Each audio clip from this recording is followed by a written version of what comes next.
given that data migration is also a common area of concern, what selective data migration strategies do you recommend to ensure only relevant data moves over?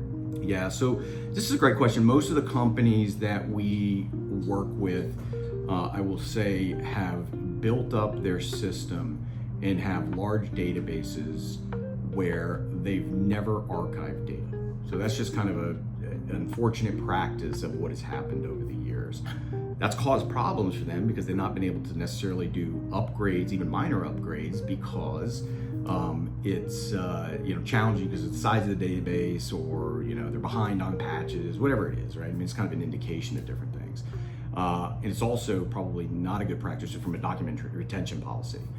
So most companies that we go into are kind of like that, where they don't have a documented archiving strategy nor a technical solution around it.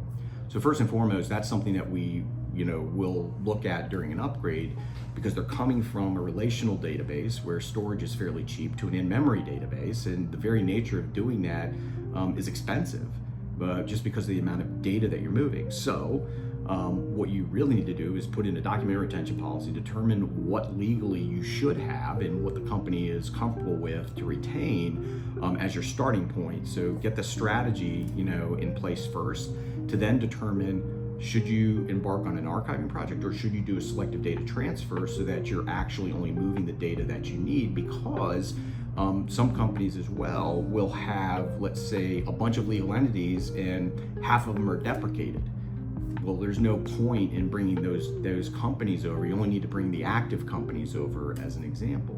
And so, again, you need to determine what's the profile of the company to say, should you do archiving, should you do selective data transfer? And there could be situations where companies want to also not just migrate selective data, but merge data in a way so that it's consistent going forward under a single legal entity, whereas in their prior system it's under separate legal entities. And there's a rationale for wanting to do that. And again, that's a rationale for wanting to do a selective data transfer as well.